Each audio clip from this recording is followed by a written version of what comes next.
Hello and welcome to NTD News Today. I'm Evelyn Lee, in for Kevin Hogan today. Let's start off with our top stories. Russia laying out some demands for Ukraine as talks continue.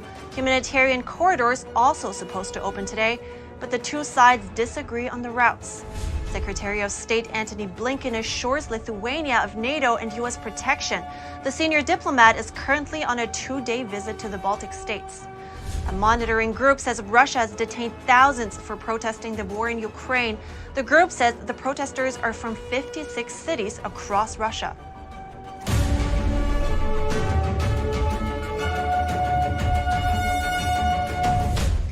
Russia says it'll stop military action if Ukraine meets its conditions. Some of those include Ukraine changing its constitution to become neutral, recognizing Crimea as Russian territory, and it also includes Ukraine stopping fighting. Meanwhile, the two countries plan to restart talks and open up humanitarian corridors after failed attempts over the weekend. NTD's Jessica Beatty reports. On Monday, Russia said 6 humanitarian corridors would be opened around Ukrainian cities to allow civilians to escape. According to maps published by the RIA news agency, the corridor from Kyiv will lead to Russian ally Belarus. The corridor from Kharkiv will lead to Russia, and corridors from Mariupol and Sumy will both lead to other Ukrainian cities and to Russia. But Ukraine Monday rejected Russia's proposal to evacuate civilians to Russia and Belarus. This is an unacceptable option for opening humanitarian corridors. We demand that the Russian Federation accept our routes and establish a ceasefire. She said the humanitarian corridors were still not up and running. It's unclear if they're running now. Ukrainian President Volodymyr Zelenskyy asked the international community Monday to boycott Russian oil and other exports. If the invasion continues and Russia has not abandoned its plans against Ukraine, then we need a new sanctions package. Zelenskyy has also called on NATO to impose a no-fly zone in Ukraine. But Russian President Vladimir Putin said Saturday that any attempt to do that would lead to catastrophic consequences. Any movement in this direction will be considered participation in an armed conflict on the part of the country from which territorial threats to our military personnel are being made. NATO's rejected calls for a no-fly zone, saying it would escalate the war beyond Ukraine, potentially pitting the United States against Russia. Putin says he's trying to defend Russian-speaking communities in Ukraine through, quote, demilitarization and denazification, so Ukraine becomes neutral and no longer a threat to Russia. Ukraine and Western countries have dismissed this as a baseless pretext for entering Ukraine. A Ukrainian negotiator says a third round of Russia-Ukraine talks will be held on Monday. Jessica Beatty, NTD News. Russia's Foreign Minister Sergei Lavrov and his Ukrainian counterpart Dmytro Kuleba have agreed to meet at a forum in southern Turkey on Thursday. These will be the first potential talks between the top diplomats since Russia launched its invasion of Ukraine. Turkey's foreign minister made the announcement, adding he would attend the meeting in the resort city of Antalya. Russian news agencies confirmed the plan. Today, the third round of talks between Russia and Ukraine are underway. NTD's Anna Varava is in Ukraine. She spoke to Ukrainians over the weekend about their expectations. The third round of talks between Russia and Ukraine are expected over the coming days. We asked Ukrainians what they expect from these talks. Honestly, I don't really hope that anything will change, but I would like there to be peace, no war, no shooting. I think they will be so twisted, waiting to say he will give in first, and God forbid it is us.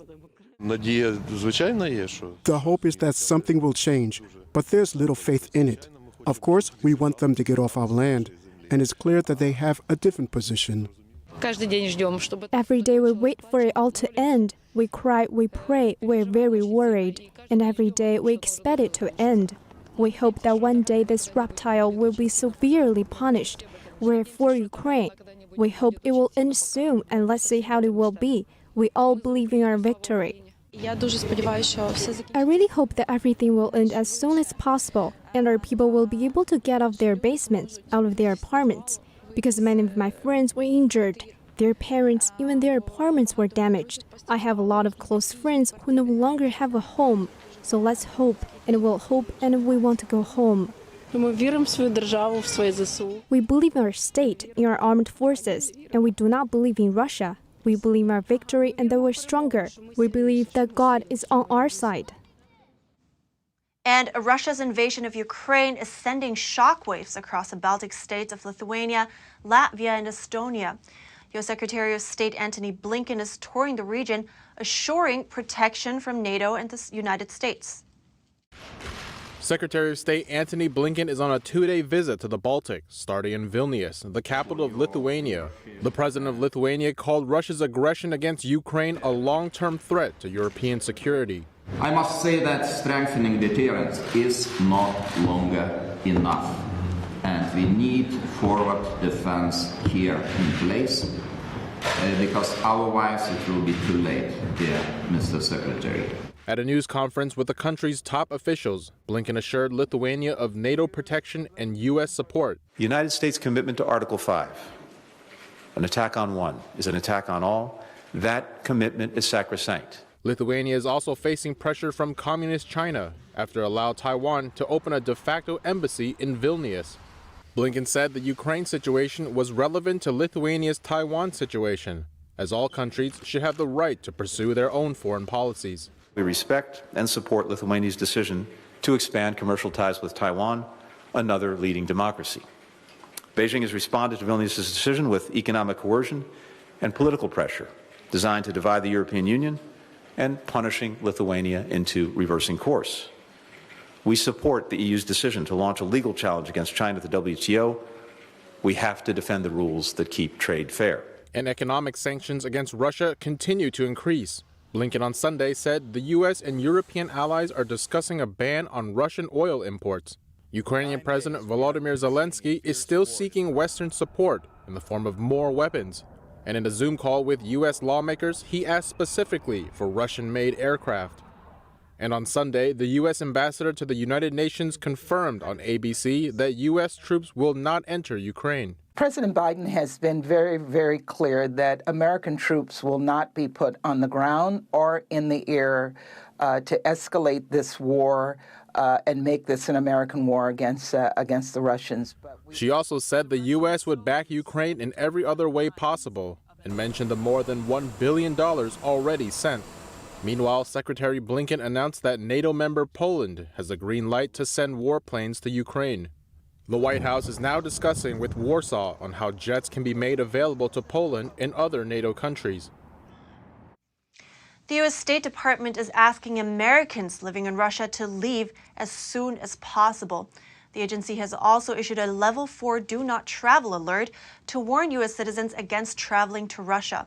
The advisory says U.S. citizens in Russia face the threat of potential harassment by Russian security officials, and it says the U.S. Embassy in Russia has limited ability to assist U.S. citizens.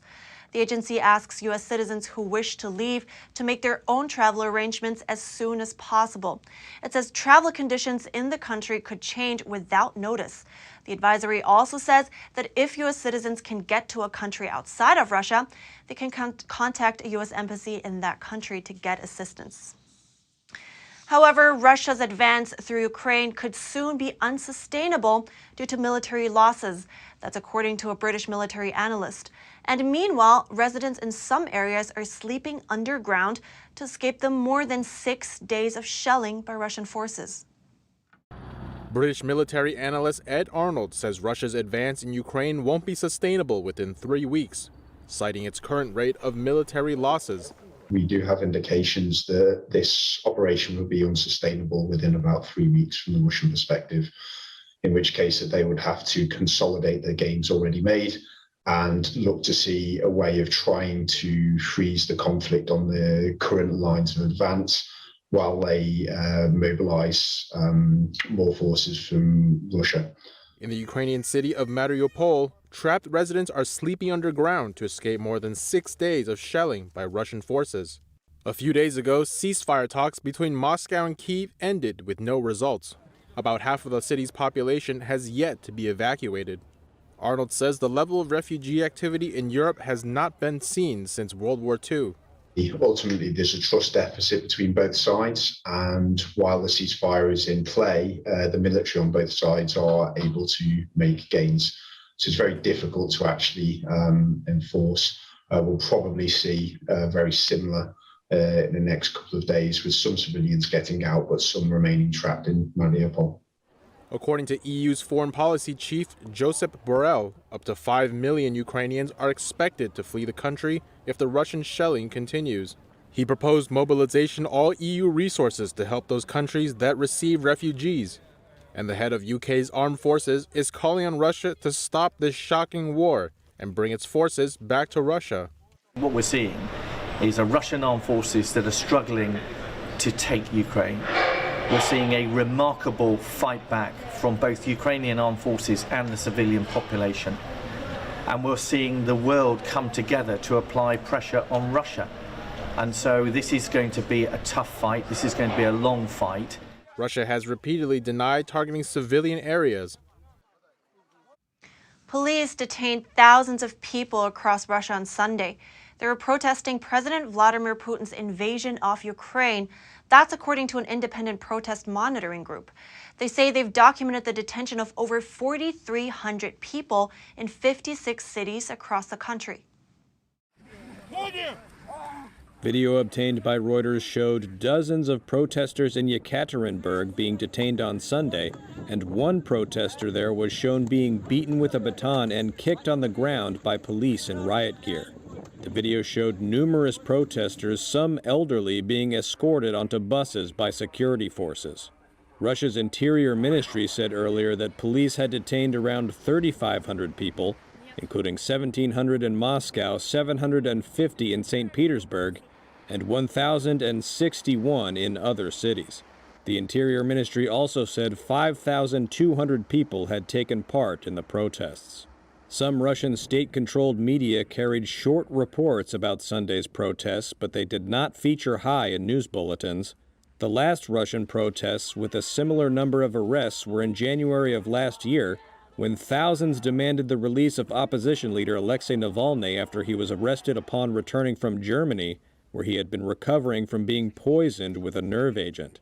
Navalny had called for anti-war protests on Sunday across Russia and the rest of the world.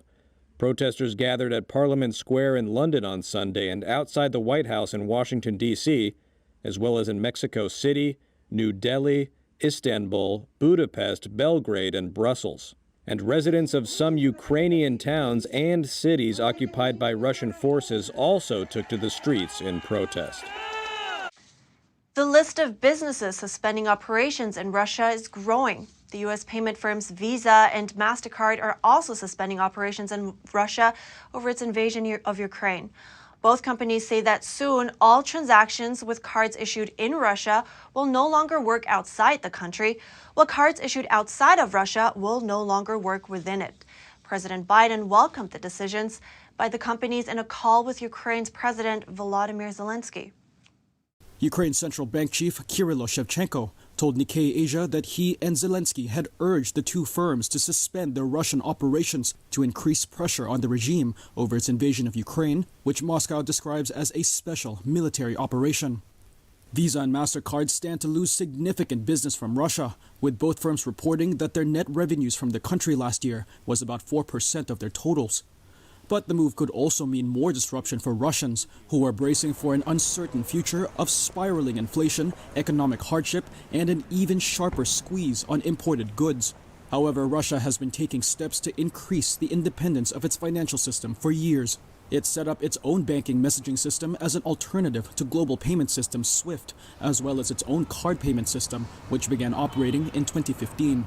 They were part of Moscow's efforts to develop homegrown financial tools to mirror Western ones to protect the country in case sanctions are broadened. There's also American Express that's also suspending its services in Russia. That's according to a Sunday announcement. The suspension extends to neighboring Belarus. The company also pledged $1 million to support aid organizations in Ukraine and neighboring countries impacted by Russia's invasion. And they're committing to match donations made through the American Express Match program. The United States and the European Union suspend Russia from a group within the World Trade Organization. The U.S. and the EU submitted a joint letter to the WTO's chairman of the General Council condemning Russia's actions in Ukraine. As a result of the suspension, Russian nominees will no longer be taken into consideration when the group decides on appointments to chair WTO bodies. On top of that, the EU is also planning to remove Russia's most favored nation status from the WTO.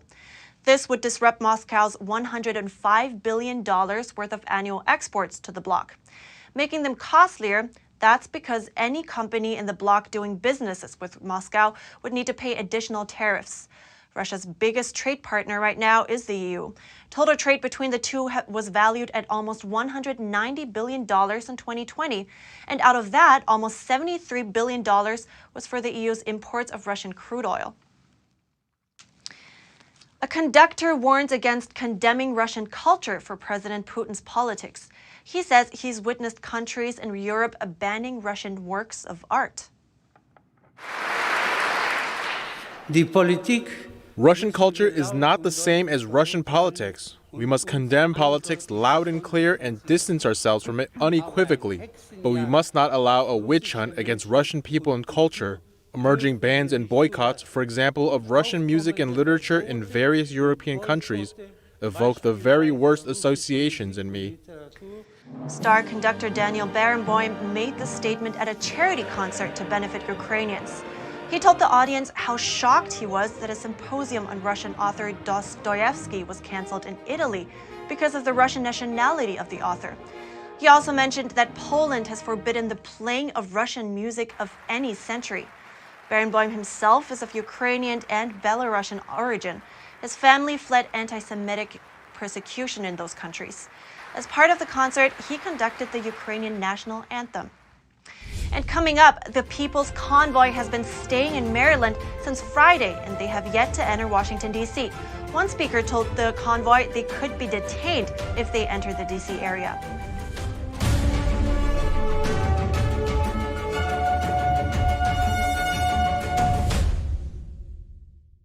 You worked hard for your money. You invest in stability for your retirement and your family's future, to build and leave them with something greater.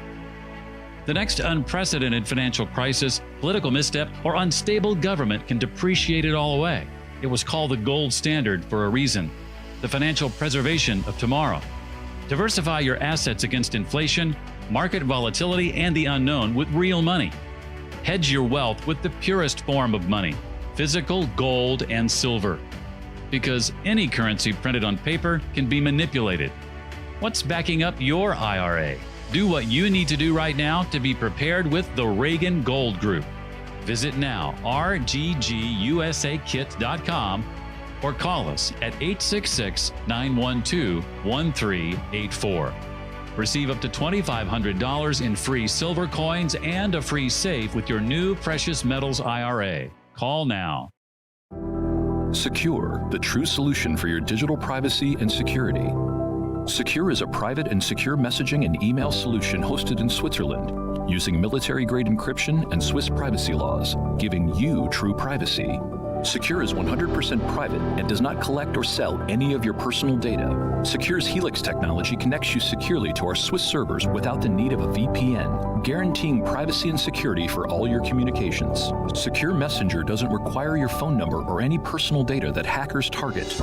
Chat by Invites allows you to chat privately and securely with anyone outside of your secure network without the need for others to download Secure. Secure Send offers you a private and secure way to email anyone outside of Secure. You won't find this level of privacy or security on any other email or instant messaging application. Visit secure.com. Regain and protect your privacy today.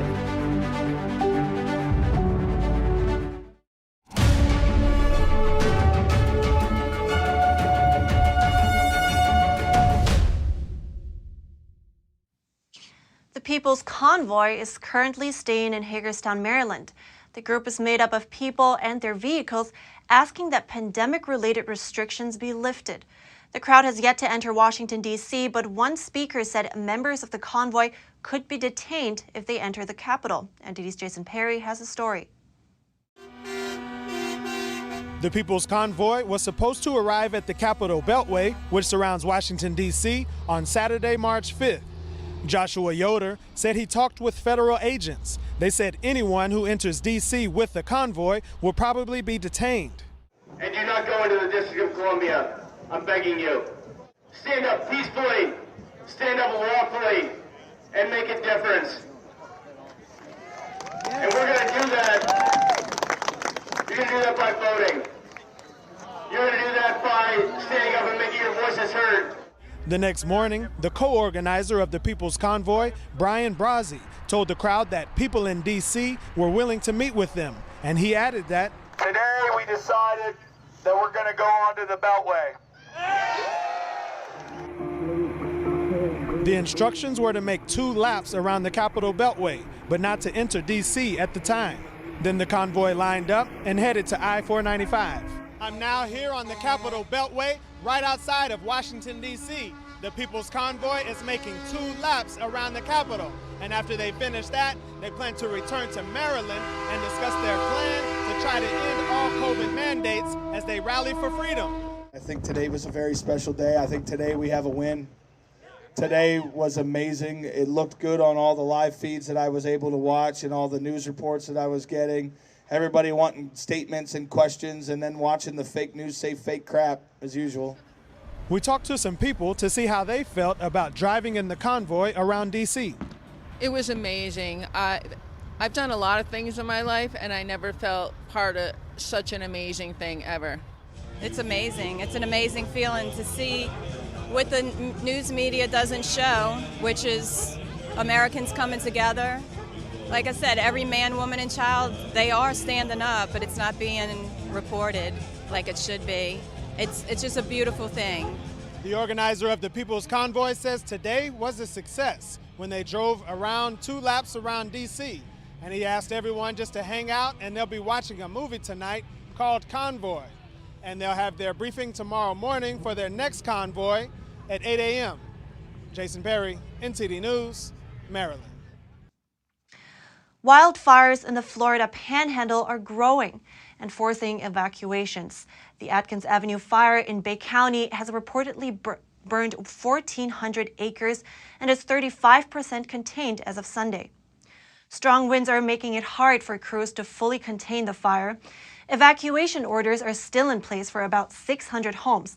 There is no timeline as to when they might be able to go back. The Bertha Swamp Road fire in Gulf County is reportedly burning 8,000 acres and is 10% contained. The Florida Forest Service has reported nearly 150 fires across the state. Those fires are burning more than 12,000 acres, with nearly 10,000 of those acres burning in the Panhandle.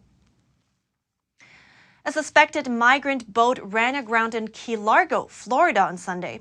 The U.S. Coast Guard and the Miami-Dade Fire Department were among those who responded to the scene. Officials say they performed onshore rescues. They say the people involved in the alleged smuggling venture are Haitian. The U.S. Border Patrol says it appears about 300 migrants were on board. They say that many of those need some sort of medical attention. The USCG tweeted that it is doing whatever possible to keep everyone safe. The 50th running of the Iditarod Trail Sled Dog Race got underway Sunday. 49 teams of eager dogs and sled drivers took the official start under sunny skies in Alaska. The competition first held a ceremonial start in downtown Anchorage on Saturday. Then, teams packed up and drove 75 miles north. There, they stopped in a small town and took their official time starts. The event takes about 9 days for the winning team to complete. This year's overall trail has been restored to its traditional 1,000-mile distance. That's after it was shortened last year because of the CCP virus. Sled drivers are known as mushers, and a top musher pulled out of the race after testing positive for COVID-19.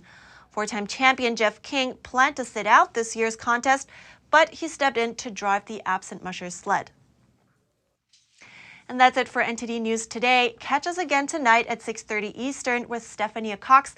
This is Evelyn Lee, live from New York City today, in for Kevin Hogan. Thanks for watching.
Thanks for watching us on YouTube. Did you know YouTube only keeps selective videos on its platform? So if you want to make sure you get the full picture, just subscribe to our newsletter. Go to newsletter.ntd.com and sign up. It's free.